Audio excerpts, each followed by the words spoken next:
welcome to our home podcast. My name's Lindsay and I'm your host. I'm George, I'm your co-host. And we're looking forward to doing something a bit different this time. And for the next 7 episodes, we're going to be discussing a book, which we'd love you to read along with if you'd like to, but you don't need to because we'll summarize it at the beginning of each episode. And the book is called Falling Upward. It's by Richard Rohr, and it's about a spirituality for the two halves of life. It's a book that George and I read somewhere between 10 and 15 years ago, probably.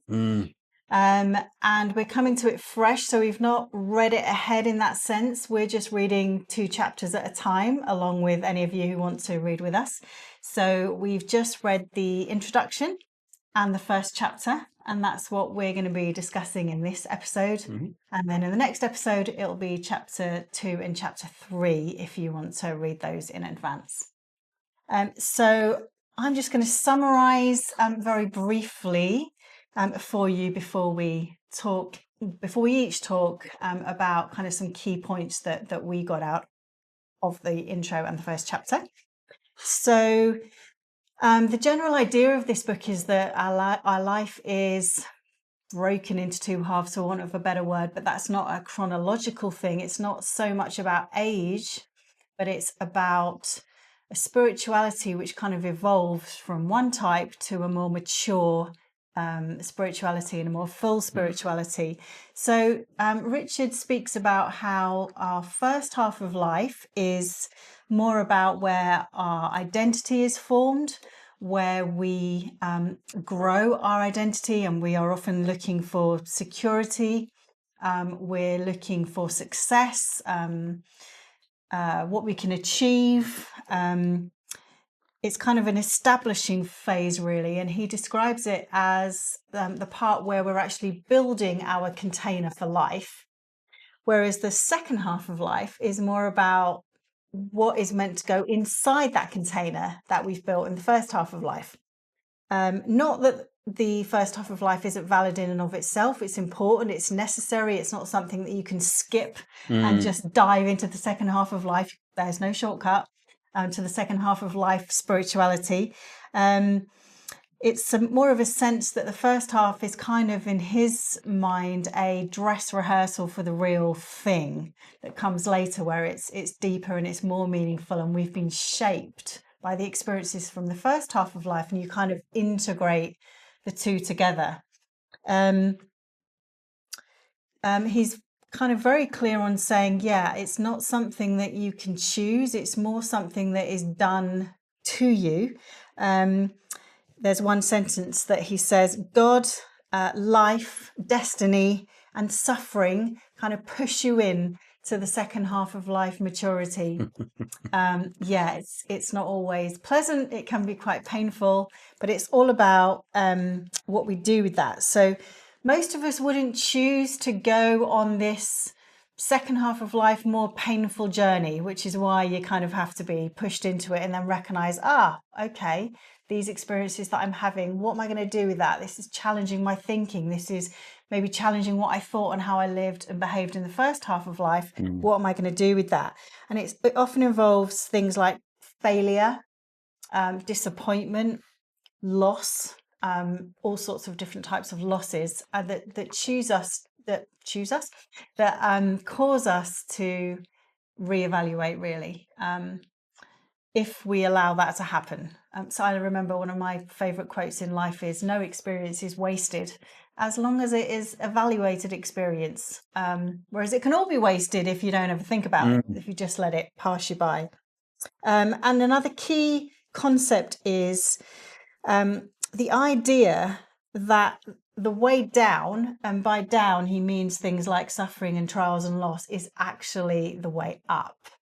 So it's kind of reminiscent of Jesus's upside down kingdom. And the way down is actually the way up.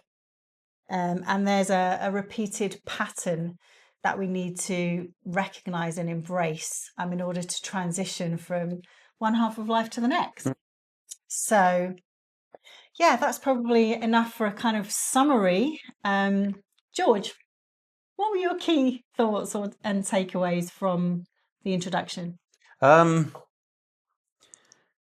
Yeah, I think this book I first read when it came out in 2012 in the UK. So we read it, I think, somewhere around 2013, 2014. Or at least I did. I think you read it first, and then you recommended it to me, and I went ahead and read it.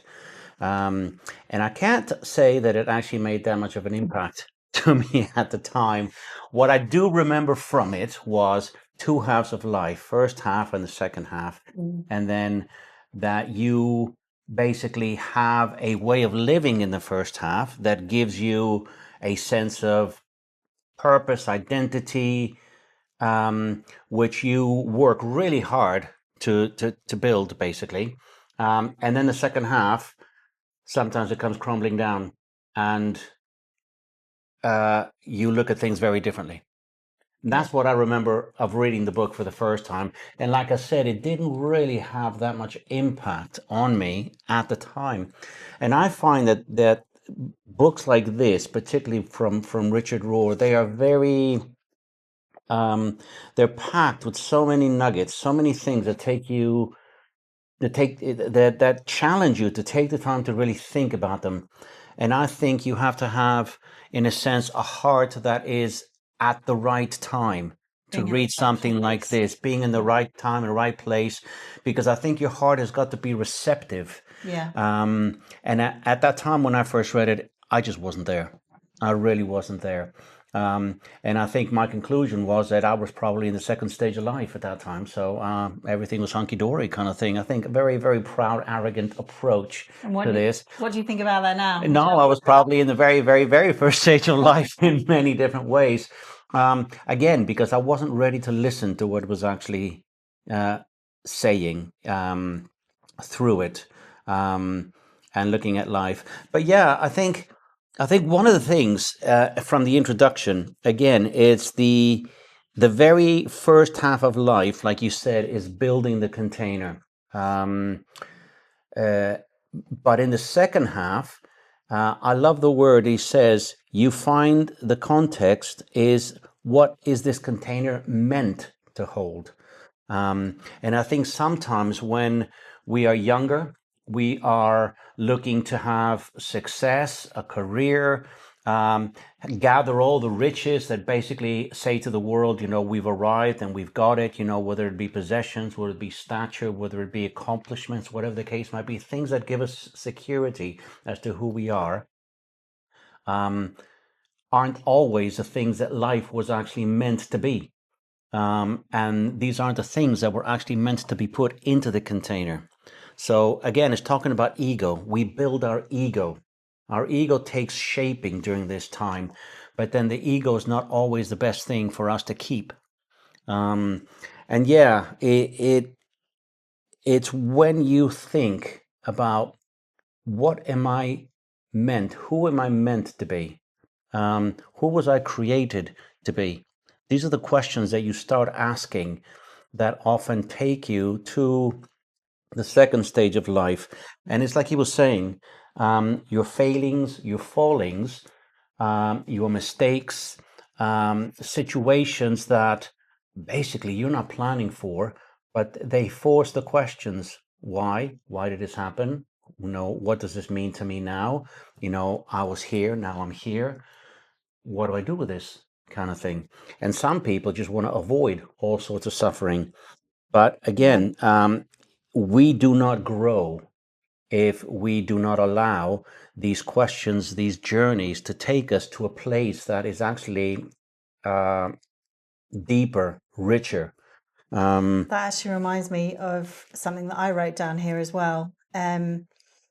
He said that Richard Rohr said that very rich or very religious people will often try and avoid going down.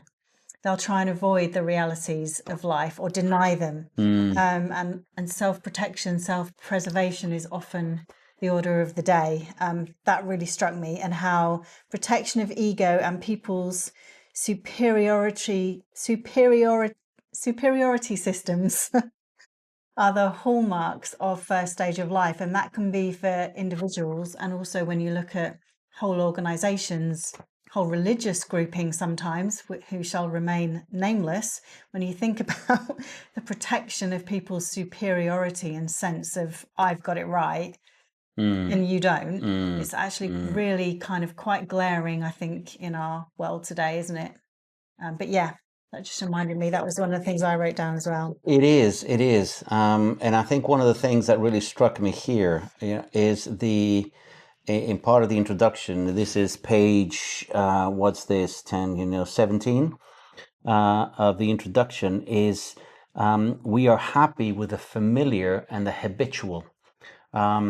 And we tend to want to tell you that we don't want to change. The status quo is one of the things that familiarizes or identifies the first stage of life, and we're happy to do something there. So we're happy with success, we're happy to wealth creation, we're happy with all sorts of different things, but that doesn't necessarily mean that it leads to maturity.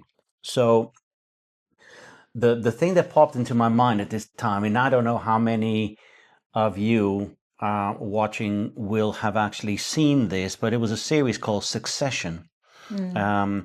And it was this very rich family, and whose father was basically going to pass on the business, the newspaper business, media business, onto the son, and he didn't.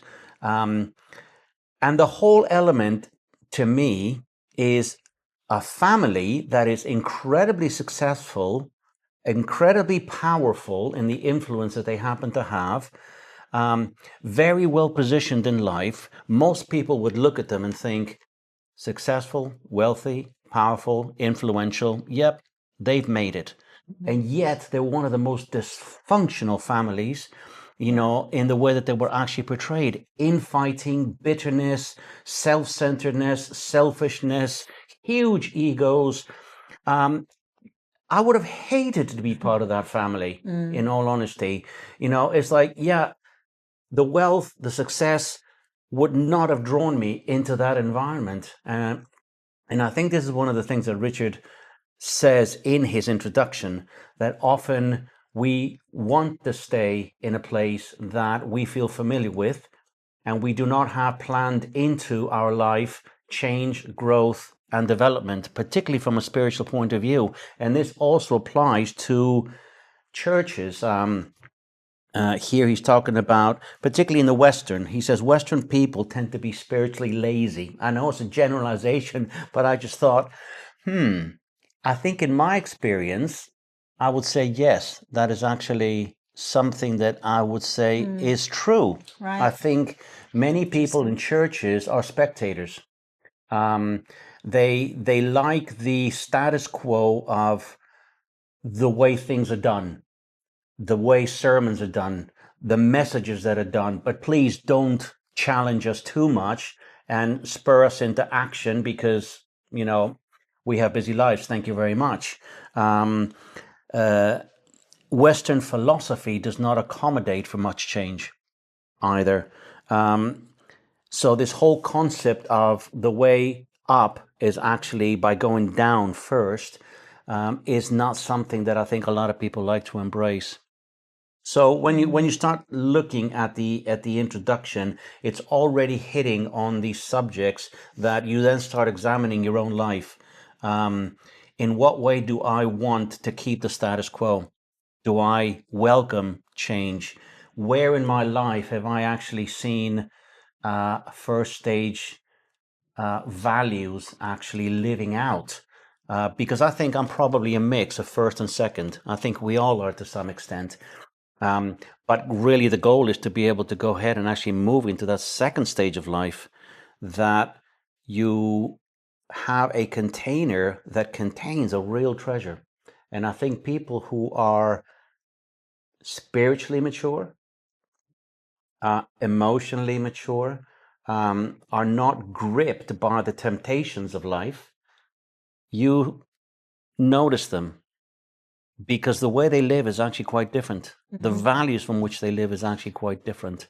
The way that they make people feel is actually very different. There is no competition.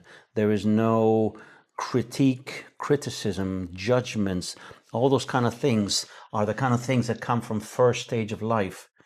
But they don't find their way into second stage of life. It's what you start discarding, basically.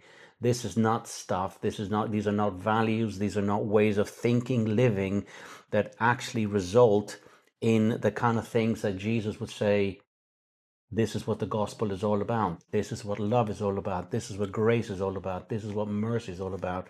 The ability to live graciously, to offer mercy, to love people unconditionally, our second stage of life values that come into this container that is me.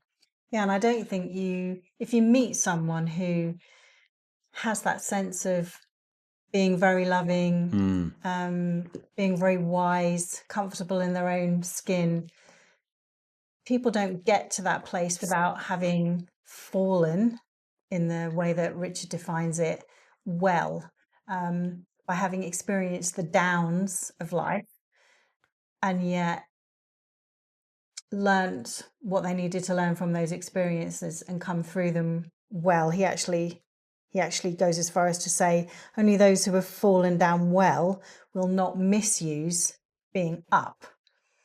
Yeah. And I think a lot of people kind of can be up in life, but they don't hold that position well. They want the title, they want the authority, they want the influence. They want to be up, but they don't hold that position well because they've never really learnt to fall well, or they've tried to avoid it. So yeah, I think that's a real challenge, isn't it? And I think it's true when you look at biblical characters too, like Joseph, David. So many people will see Moses. had really difficult times of trial and suffering, the down, before they were ever up. And they had to allow their character to be formed in that place, didn't they? In the prison. Another one is the Apostle Paul. Yeah, that's on my list. Pharisee of the Pharisees. Yeah, he had everything. It was up, down, and then up. He was up, down. Yeah, I mean, he went way down, but at the way that he was actually, who he became is, I think, what we're actually talking about here. That's actually a really good example of someone who was up very badly. Yes. Full of himself, Pharisee of Pharisees, scribe of scribe, Jew of Jews, apostle of apostles, then absolutely fell. Jesus, why are you persecuting me? And absolutely fell, disappeared into Arabia and goodness knows whatever for 14 years. Can you just imagine what would have happened to him when, Jesus appears to him on the Damascus Road and he goes blind? Those are the kind of fallings and failings, I think, that Richard alludes to. The questions that he must have been asking. What on earth is going on here? Yeah. Who is this? How Jesus, whom I'm persecuting, has just spoken to me. And how transformational that is if you allow it to be. Yeah. Because he could have very easily denied it. That was delusional. That was my head. That was but he was blind as well. He couldn't deny that. And he had received very specific instructions. Go to this person, blah, blah, blah. Or, the guy, I forget what his name was. I want you to go to Paul and I want you to pray for him. And the guy was like, no, I know who this guy is. Yeah. I'm sorry. There's no way that I'm going anywhere near him. But it was the Holy Spirit guiding him and saying, I want you to go because he is basically mine. And thankfully he obeyed, but Paul's life must have gone from here to there. And he had a lot to learn. So yes, the fact that he disappeared for quite some time, he probably had to go ahead and destroy that original container that he built, that gave him identity, that gave him prosperity, that gave him standing in the community. Everything that he valued at that time, gone. And then he had to rebuild the whole thing and understand that this is what was actually meant for you. When you were created, when all of us were created, it wasn't that. It was this instead. And Paul, through his letters and everything, teaches us what it does it really mean to live in the second stage of life. 1 Corinthians 13 just comes up to mind, the great chapter on love. Love does not do this, love does not do that, but love does this, love does this, I mean, that chapter is amazing, but that's one thing he wasn't. Paul was not love. He went down. Paul became love, very much like God is love. And that's so. Yeah, it's a humbling, isn't it? Yes. And it wasn't something that he wanted to happen in his life. It came to him. And I think this is the thing about how you move from one stage to the other that it talks about. It's stuff that often happens to us, brought upon us, that drags us into second stage of life if we let it. And I think the fascinating thing about the upside down kingdom and just the picture of the cross, initially followed by resurrection, yes, but initially the suffering of the cross, which was that was a shameful thing. People wanted a conquering king. They wanted the victory, the glory, all of that, deliver us from the Romans. And they got, a humble man riding on a donkey. Kind of, in some ways, that would have been despised, the humility of that. Well, there's so much about Jesus that was just all about humility, from the humble beginnings in a stable, a old stable, and all the rest of it. But I think it's just so encouraging, because when you see that actually trials and suffering in our own life, I wrote down a few things for me. Loss of reputation at various times, being falsely accused by people a number of times, which was very painful for somebody who started their early life wanting to be liked and wanting to be popular, and getting your character slandered not once, twice, and even in later life. I won't go into those details, but happened again in a really big way from people that were very, very unexpected. And you think you've kind of learnt the lesson the first or second time something like that happens, and then it happens again, and you think, oh gosh, there's still more to learn, or at least more to not exactly learn, but you have to get hold of God in a new way and go even deeper in your security and your identity. When your identity and security is challenged through character slander, that's actually quite a big one, because you have to remind yourself of who you are and who God says you are, and not what the situation is telling you or trying to tell you, the accusations or the whatever that you're getting. So that was quite a big one for me.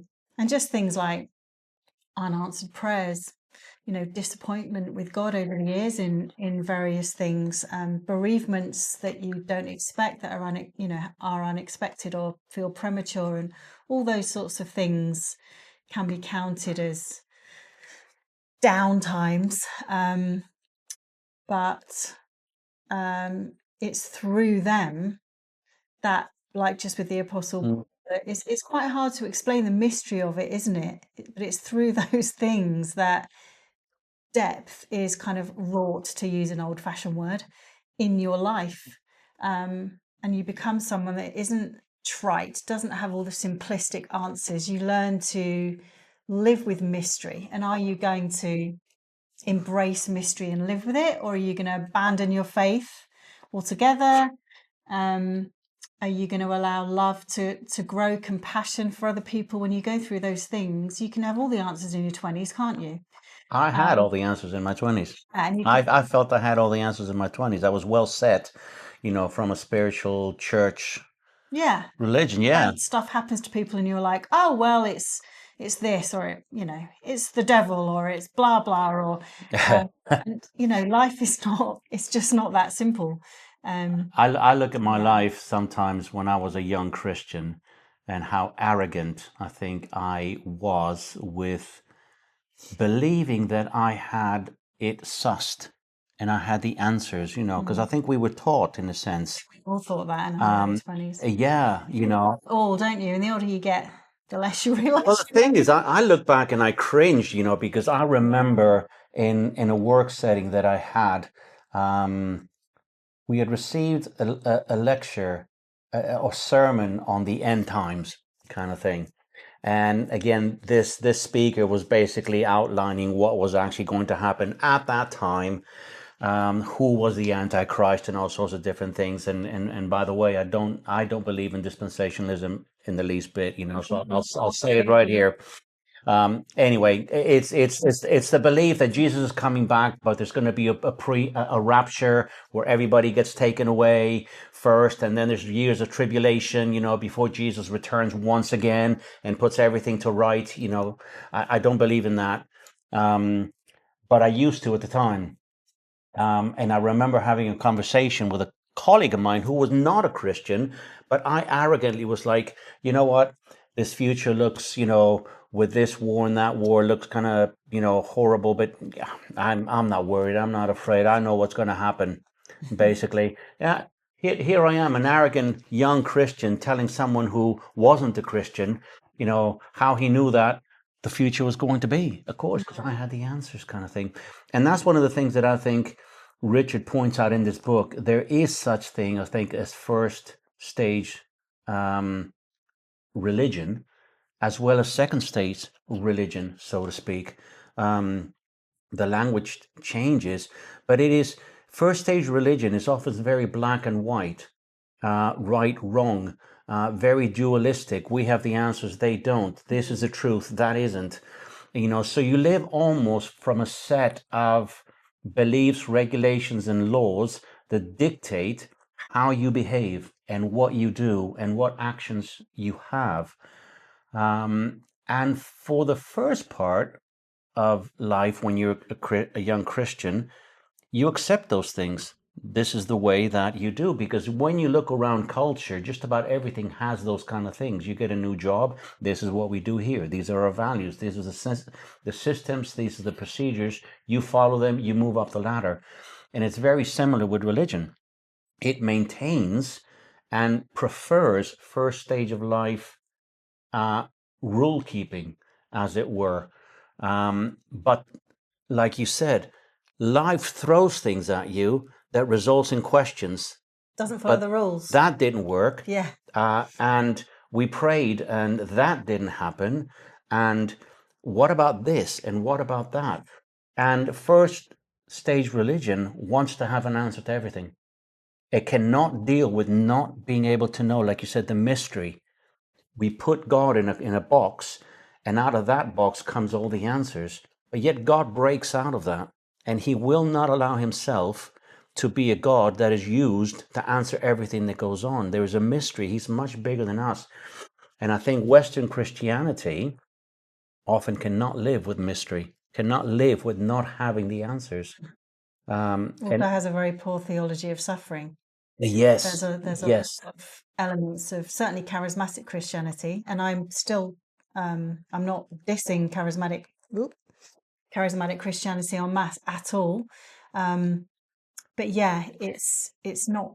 It doesn't help people to know what to do when things are really difficult. It can sometimes just put band-aid solutions on things. Oh well, let's just pray about that after church, and you'll be fine. You just need to, recite this every day. Receive it, and that's it. And it's dependent on your faith. Yeah, rather than sitting with people as Jesus would in their times of difficulty and loving them and walking with them through that, God with us, yes, as Jesus would. And yes, I do think that there is definitely resurrection on the other side. There's new life on the other side.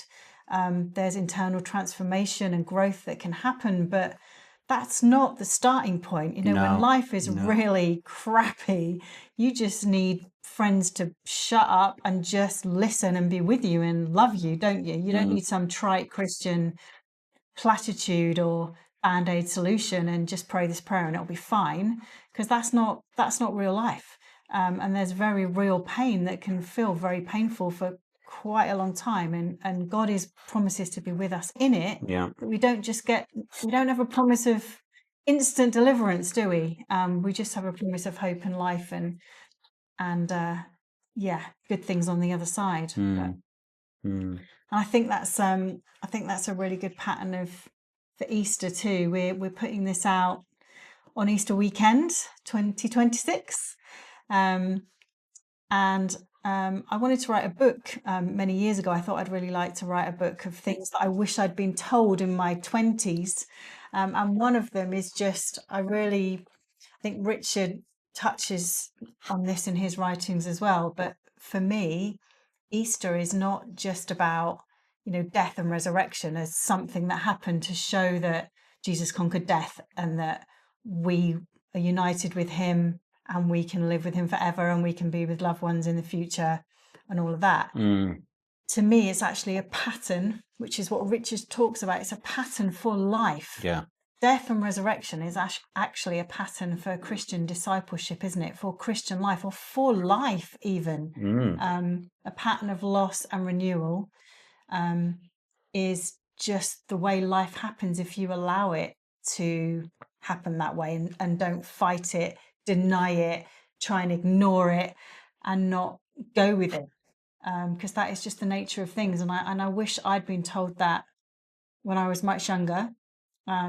I'm thankful that I was in a church for a few years that did teach that, and it really helped me to embrace it and to sit with feeling like life sometimes feels like you're being crucified. That sounds extreme, but it can feel very painful, can't it? But I think when you go with that and ask God to show you what he's trying to do through that, you really can experience transformation and genuine new life, a new freedom and a new, just all sorts of riches and wonderful things that can happen on the other side of that. Yes, and I think it's important, I think, for believers, and I think for churches as well, to be able to recognize that pattern, because I think we do justice, I think, to God's love when we can actually embrace something like that. I know that when I first became a Christian into a very charismatic, extremely charismatic church, I think suffering was not something that you embraced. Suffering was something to pray away. God's provision, the prosperity gospel, you will be healthy, you will be wealthy, you will live like a king, basically, and that is your right, when you became Christians, is the way that you start living. And there is no room for suffering. There's no room for suffering. Suffering indicated that something wasn't right in your life that needed to be sorted, basically. And it was not something that you were encouraged to walk through and process. Whatever that suffering might actually be, if it's being laid off from work, if it was a health issue, if it was, a mistake that you did. Divorce. A divorce, I think for some people, losing a kid. Yeah. But even things like, coming in second instead of first in a race, was to some people real suffering. But again, in the way that I first started to grow as a Christian, this was not part of the equation. Suffering and how to process it. Not that we learn how to go about it, in a sense, in the introduction of chapter 1, but again, introducing the concept, what suffering is part of the journey. And processing it and allowing God to take you through it with him, right, is what gets you into the second stage. There is no shortcut. And this is why I started believing, in a sense, that I was a spiritual giant, in a sense, arrogantly. You start believing things like that because you experience success, you experience all the things that, you hear are the mark of a Christian. And the suffering Christ is not something that many churches, charismatic churches, actually taught. Is the victory, is the end result, is the success, is the winning kind of thing. And you hear a lot of that today in many circles, as well as the goal. Whereas the goal is not success, it's not winning, it's not achievement, it's love, it's grace, it's mercy, it's being Christ-like. That is that is basically what we were actually created for. Yeah. But for some people, that's not enough. And actually, it's like the Bible says, when you've suffered and you've received comfort from God, that comfort is then able to overflow to others. Mm-hmm. And if all you've ever lived is a life without any pain or issues or not much of it, it's not like you're seeking it, but when you've been through it, you do have a lot more compassion and empathy for other people, don't you? And are able to show God's love to them. Yeah. Yeah. Yeah. So that's the introduction. So that's the introduction. So chapter 1. Yep. Much of what we've said is actually in chapter 1. I think chapter 1 takes part of the introduction and expands a little bit more into it, the concept of the first half of life and the second half of life. Mm-hmm. Yeah. So I had, a couple of points from chapter 1. Richard talks about the fact that we do need to have an ego structure or a secure identity. We need to have built and developed that in the first stage of life in order to be able to relinquish control when we need to, and to let go of that in the second stage of life. And I find all that quite interesting. So he's not saying that building our identity and all the stuff that we do in the first half of life is bad. It's necessary. And I think I just reflect sometimes on how hard actually it is for some people who have never had that secure identity, who've never been, attached properly and been fully loved, and have learned to love themselves and love others. Actually, to ask someone like that to surrender and trust God and, lay it all down, and that can feel, a friend of ours actually used the word weakening, but not in a good way. And I think I'm not a psychologist, but I think psychologically it's quite hard and actually unhealthy and unhelpful to do that.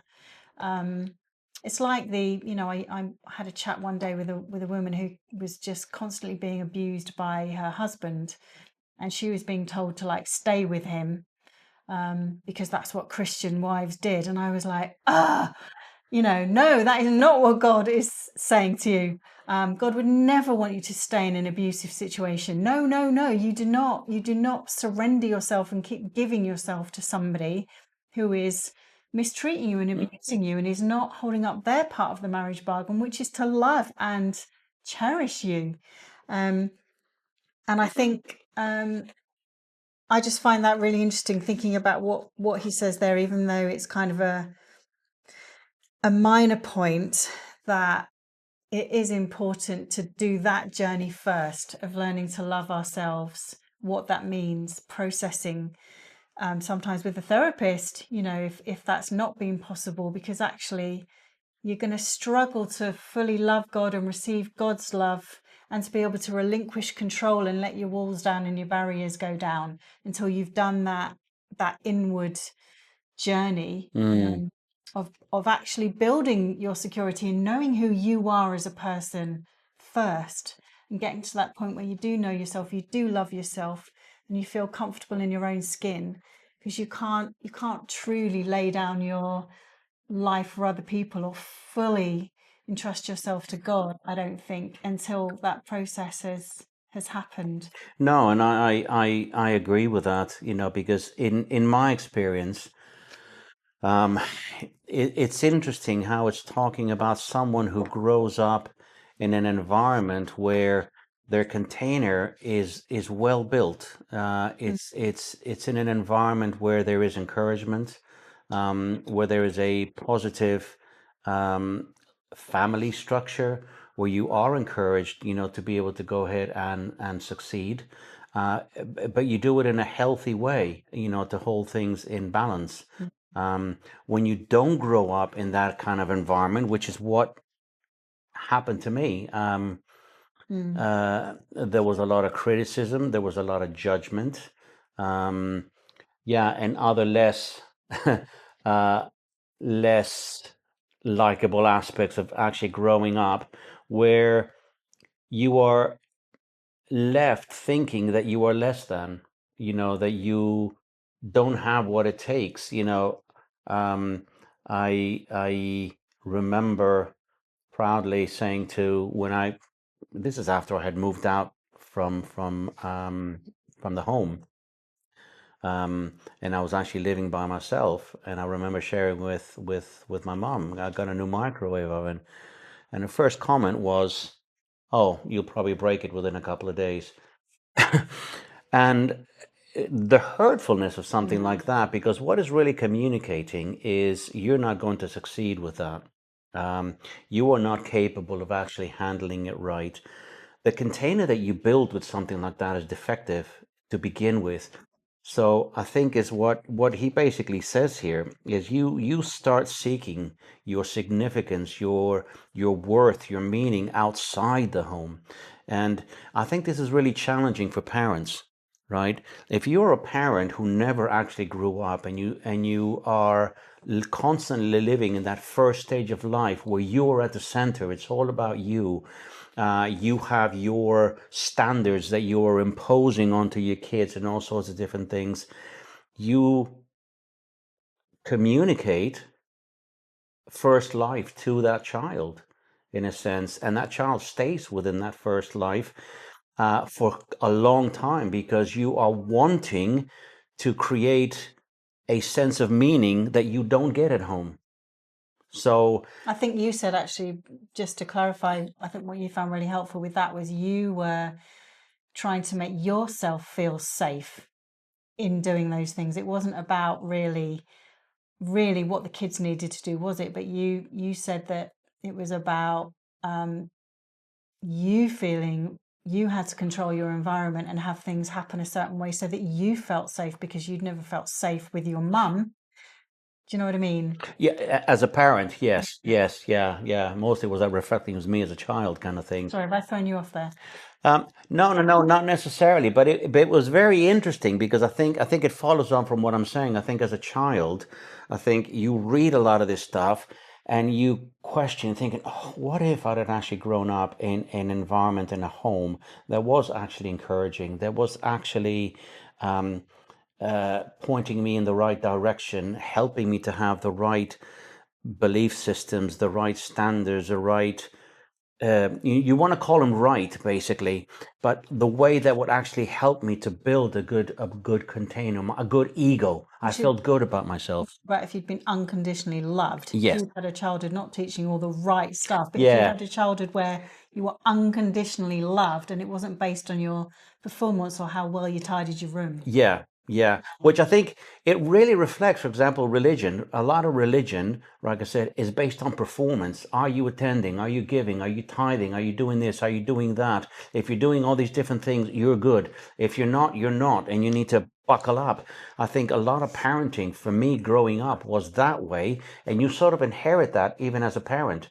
You realize that as a parent, my own example is, yes, I was very first stage in my parenting style. I want you kids to do this, and this, and you do it this way, this way, this way, this way, this way.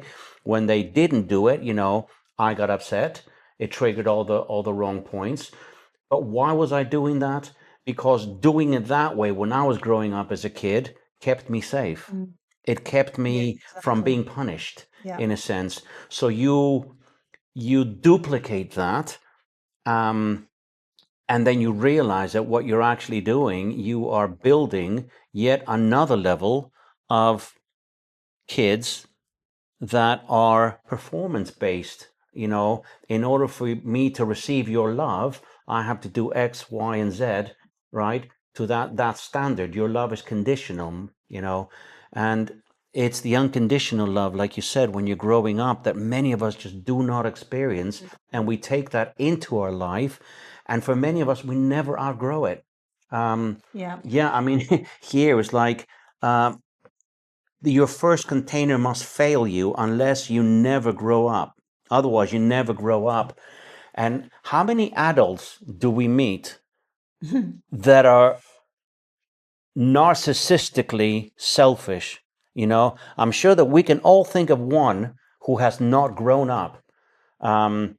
and that is basically wreaking havoc around the world right now. You look at people like that, and you're thinking, it's all about you. Yeah. It's all about you, and you create enemies, and is the, us against them. It's the me against the world. And if people don't kowtow to me and give me all my kudos and all my thingies, then I get angry. Yeah. Yeah. And I'm going to throw my toys out the pram. yeah, and it's Let's create a few wars while I'm at it. Oops, did I say that? oh yeah. Yeah, but what you see though is that that person becomes a magnet for all the others who are actually in the same way, acting in the same way. Gives permission for It gives all that they do permission to for put their all of that, yeah, to be able to go ahead and create the first stage of life as if that were the standard, if that were all that there is to be. And I think there's many people shaking their heads and, scratching the things, thinking, is this it? Is this what leadership looks like? Is this what? And I'm glad that they're asking those questions, because that, right, for many people is what's going to take them into the second stage of life. The crisis is that a first stage of life person throws into your life is what causes you sometimes to go into the second stage of life. This guy's starting wars, oil prices are going up, economy's going up, I can't afford something like this. And you're thinking, this isn't the way Is it this the should be. fruit of a godly man, really? Seeing as though there's a lot of people. But you start examining things. What is truth? And deep down inside, what you're really seeking is, I want something different. This is not it. And I think those are the questions that you get when you know that you're actually starting to transition. Is this all there is? Particularly from a spiritual and a religious point of view. It's like you got new thoughts, new beliefs that do not fit into the old religion anymore. You start feeling like an alien. You can't ask the questions in the churches that you're part of, that no longer fit the mold. So you are building, in a sense, a wine that is going into old wineskins. It's not going to work. You then have to go ahead and start building new wineskins.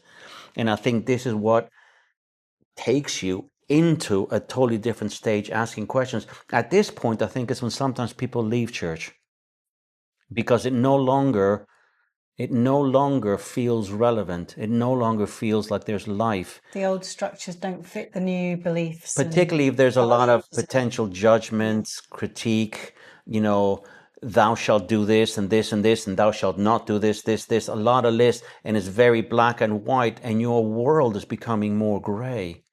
You are having questions that are no longer fit into the black and white traditional religious concept that you grew up with. And I think that's what happened with me a lot. My gray started getting bigger and bigger and bigger, in terms of the way that I looked at life and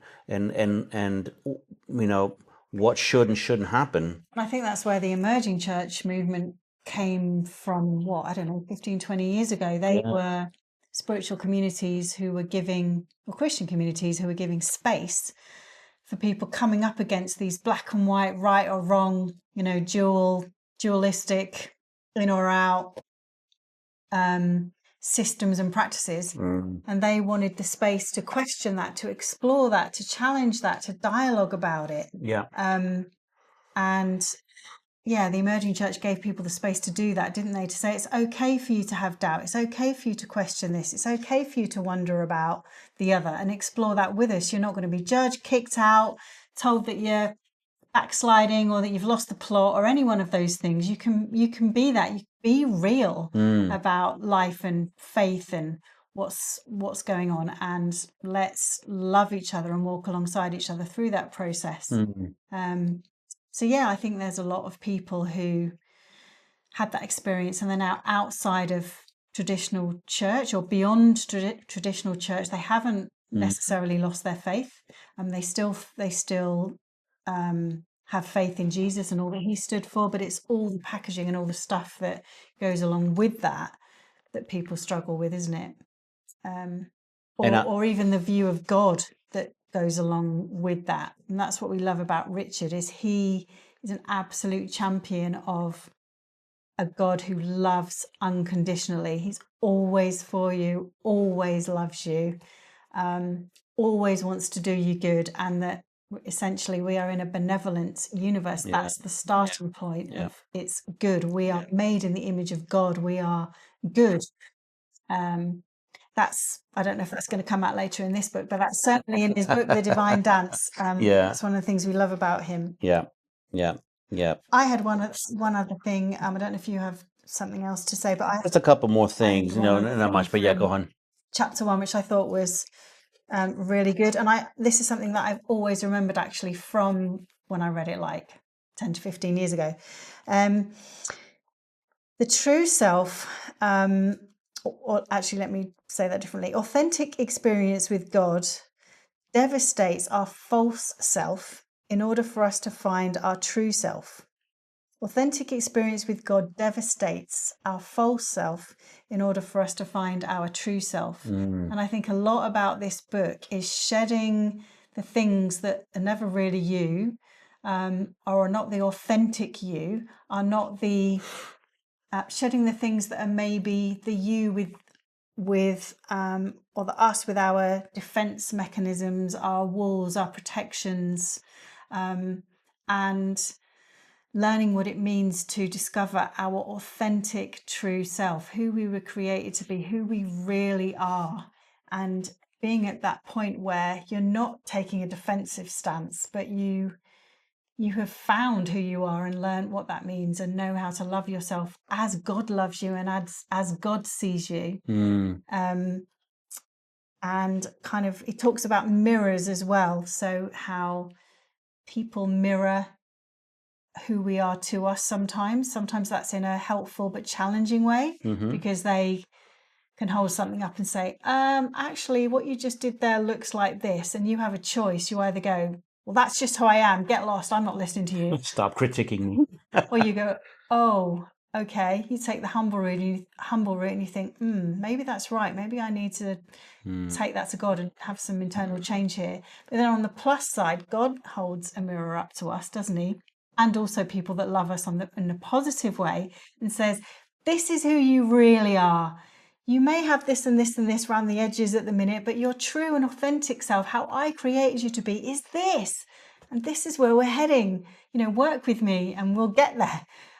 You will be transformed by my love, not by fear or thou should, thou ought, not by rules and regulations, but by love. It's the love and the kindness of God that brings security and transformation to us, in that sense of finding our true and authentic selves. It's love that does that. It's God's love that does that. It's other people's love that does that. It's true mirrors that reflect who we truly are that do that, and not faulty ones. And I think that's the real key, isn't it? We've talked about that quite a lot, that when people hold up a mirror to us and those mirrors are faulty, like when your mum says, well, George, you're always going to break stuff. When you internalize that, you can find yourself as you were an officer with the Air Force at that time, right? In your early 20s, and you're still being made to feel like you could break something. The microwave never broke, by the way. I don't think you've ever really broken anything in the last 4 years. I even cooked the chicken l'orange in it. There you go. But it's crazy. It's just words that have such power, don't they? When authority figures and parents speak stuff over you, you just can take that on as an identity, and that is not your identity at all. George was not someone who broke stuff. In God, George is someone who doesn't break stuff. George is someone who's capable and well able to cook chicken l'orange in the microwave without anything breaking. So it's like shatter. We've got to shatter those faulty mirrors. Yeah, and it takes time. It takes time, because into those mirrors, I think this is what God is basically saying: take me into those mirrors, right? Because we show you your true self. As human beings, we fail. My mum did the best with what she had, with the understanding that she had, and I'm okay with that now.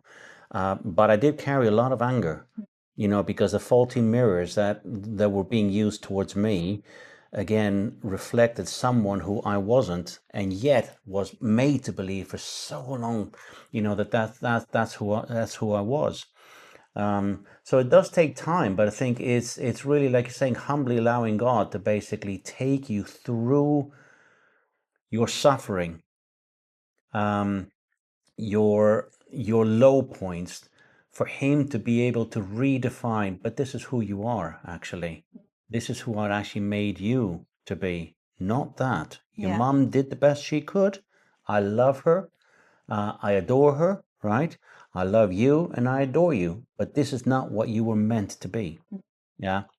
So I'm sure that He has a level of empathy and compassion for the unnecessary suffering that we go through in this life because of someone else's brokenness as well. But it serves, I think, for us to look at a mirror and say to, particularly to me, with my family, my boys and everything, are there aspects in me that I reflect badly onto others, right? Are there aspects, mirrors, faulty mirrors that I use as well? And I think these are the questions that really start taking you deep inside yourself to work through, to come out the other side, so that your response, your reaction, the way that you love, the way that you give grace, mercy, and the whole thing is of a deeper, truer, um, a manner in which has effect, right? And it's not something that is just words. It's backed up by action, because it's a deep transformation that actually happens with you. I mean, I was having here, much of religion is perpetually adolescent. And I do recognize that for me, I think in my growing up and even in married life and everything like that, I was still perpetually adolescent, in my responses. But this line here, it's stage and steps. Yeah. This is the very last line of page 5. The true self, you see, is very hard to offend. You look at that and you're thinking, oh, that I would be the type of person that does not offend easily. Yeah. In today's world, what you see is everybody gets offended by everybody else and about everything that comes their way. Yeah. We've built a culture that is so adolescent, so first stage, that we create division, defensiveness, offensiveness, us, they, you, me. We create enemies when the enemies are not actually there. But the thing really is, the true self is not easily offended. Someone comes in your face and you can actually stand there and you're thinking, it's not me. I know who I am. I know who I am in God. I know who He created it to me. And He created me to give you love. So I'm not going to respond angrily. I'm not going to go ahead and respond offensively to you simply because you've responded offensively to me. Yeah? No longer is there going to be road rage or anything like that, because I'm going to drive and respond kindly. Yeah. But if someone gets upset at me for whatever reason, I'm not going to take the bait, right? Because that's not my true self. Taking the bait, becoming offensive, or whatever the case might be, becoming angry, is not my true self. And my true self is not easily offended. But it takes time to get there. It takes time to get there. But that's a lovely goal to be able to have. The true self is very hard to offend. Yeah. Yeah. Yeah. So, yeah, one of the things that I wanted to say, he mentions this, I think, in page 7. If change and growth are not programmed into your spirituality, you will always end up worshiping the status quo and protecting it as if it were God. I've written that down as well. Yeah. And the thing that, change, how many times in a church is change something that is programmed into our spiritual growth? I think a lot of churches love the status quo of the rules, the regulations. This is the way you behave and all sorts of different things. And you're set. So we do things like the way we've always done them. Thank you very much. We'll continue doing that, right? Because it's easy. It's easy to be able to do that. But to say to someone, all of us in this church are going to change and we're going to grow. It's a great goal, but many churches don't know how to instill that change, the sense of change. For change to happen means that you have to hold something very lightly. So all the truths, right? All the biblical everything that we hold, all the way of interpreting this, that, and the other, all the way of living still has to be held lightly. You mean Because the essentials, I think, don't you? yeah, the non-essentials, because these things change. Is when we start getting the non-essentials, and like he says here, we start worshiping the status quo. We start turning the non-essentials in life into essentials. Yeah. And we're unwilling to change. Yeah. And this is why you find many churches then become very militaristically correct and start criticizing and start doing this and and acting in a way that you're absolutely astounded, right? In the way that they're actually representing Christ. It's the status quo. They refuse to change. It's the way we've done it, all our lives. We have such a rich tradition. We have such rich rituals. We do this all the time. Da, da, da, da, da, da. We don't hold them lightly anymore. We hold them with fists. These are the truths. They've become the truths, the rocks, the solid foundations of our belief system, right? That they must remain and we must protect them instead of just doing that. Yeah. Which is what the Pharisees were doing when they were living. They held on to non-essentials in what they thought was actually righteous living. They did this to everybody else. Jesus comes back and bends their hands away and thinking, let them go. And he intentionally broke the rules, didn't he? That's what I love about Jesus. He heals on the Sabbath. He breaks the rules to make a point. And show that the greater thing is actually healing this man and loving this person. It's not sticking to the rules. No, I just love how he challenged them. Let go of that. That's not part of God's kingdom. What do you mean it's not part of God's kingdom? Yeah. Right? This is the truth. This is the right way of doing it. Look what he's doing. He's, doing that and doing that. Challenging. Some Pharisees, I think, responded correctly by being willing to be even questioned to him and say, what do you mean by this? And what do you mean by that? So there was a desire to learn, to change, to go further, deeper into what was God's kingdom, what it means to actually be a believer, what it means to be a Jesus follower. Others were like, nope, nope, nope, nope, nope, nope, nope. Heresy, heresy, wrong, wrong, wrong. Yeah. And I think that's what we see. Too many denominations holding on to the stuff that they shouldn't be holding on instead of saying, we will change. Yeah, we could be wrong. We're willing to change. We're willing to grow and develop. So we're going to go down the love route instead of defending our doctrine to the death. Yeah. I mean, one last thing for me, page 8 of God and Religion. Again, just a summary. The first stage of life is a journey of the externals. As he has the example there of preparing the stable. You're preparing the stable. The second journey is that inward experience for me, the experience of the birth. The stable is not the issue, it's the birth, of Jesus.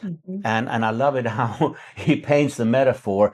Too many people get so caught up in building the right stable and comparing the stable and maintaining the stable that they miss the birth. My stable is better than your stable. Exactly. You see that kind of competition all over the place, but in the first stage of life, you build a stable. Why? So that you know that what was meant to arrive at the stable was the birth, the Christ, Jesus. Yeah. And this is, I think, such a lovely, lovely picture, right? Make sure you don't miss what was actually meant to go in that container. Because I think that's what happens, yeah. Yeah, God in us. And even though it's a different book, the whole premise of Richard Rohr's book, The Divine Dance, well, maybe not the whole premise, but he talks about in the beginning was relationship. In the beginning was the relationship. That's actually what it's about. It's about God in us. Yep. It's about our relationship and our friendship with Father, Son, and Holy Spirit. It's not about the structures and the stables and the denominations and the rules and the way we do things. It's about what's inside that matters and the transformation that brings, isn't it? Yeah. Yeah. So I want to be that person that fully lives to my true self, who fully appreciates that, yep, the stable has been built, but that is purely for the birth to be able to come into that stable. Yeah. Yeah. And I've really seen that in you, George, publicly. For all our however many people are listening, yeah, I've really seen that in you over the last couple of years. Mm. And it's so encouraging that it doesn't matter how old you are, the minute you kind of are willing to look in the mirror and I guess humble yourself in a way to a greater degree than you've done before, transformation, and it's really, really possible. And yeah, I've really seen that in you. It's been great. I mean, I saw that in you way years and years ago, you know, and I have to say, I didn't understand why you were so keen, you know, to work through things and you know, end things the right way, and you know, the suffering that you actually went through in many ways, you know, but the person that you've become. And there's many times that I was like, gosh, I wish I could do and say what she does, but I can't because I want to kill someone. Yes. You know, it's inside it was like, no, Linz, just kill them. Yes. kill them, you know. And you're like, no, no, no. And I really couldn't understand. So I think God has actually taken you through a journey of this much sooner than me. And I couldn't actually understand it. You know, when I read that book and you encouraged me to read that book, you were going through processes like that already. But I couldn't, my heart just wasn't ready. I still had far too much of the first stage of life within me to want to embrace anything that was in the second stage of life, much less understanding what the second stage of life was, you know, basically. But yeah, I like it's never too late. It is never too late. And I think what I've experienced a lot more is a real sense of relationship and freedom. Yeah, relationship with God, the freedom to be able to be who I am and who I was actually created to be, and love in the way that I was actually created, you know, to receive love and to process it and to give it. Yeah, it's a journey that is well worth embracing at whatever age you happen to be, So I'm really excited about what the rest of the book happens to have. I know this is the introduction, and you start introducing the concept of first stage, second stage, what happens, what generally is going to happen. How you transition from one to Yeah, the whole I'm sure there's a lot of questions, you know, but how do you, and why this and why that, and kind of.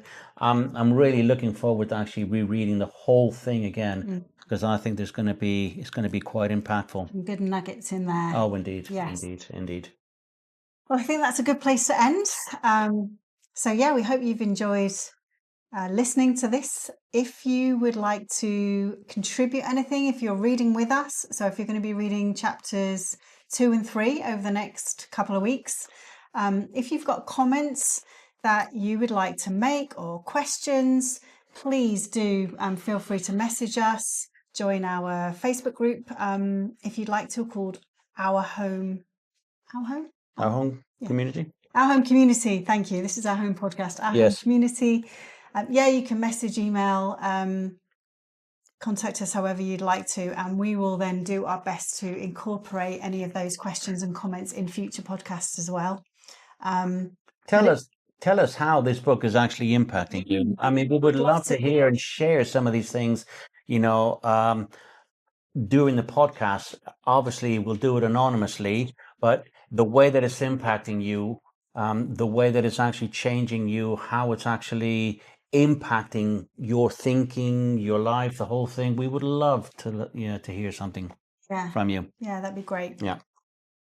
So we look forward to being back with you in a couple of weeks' time.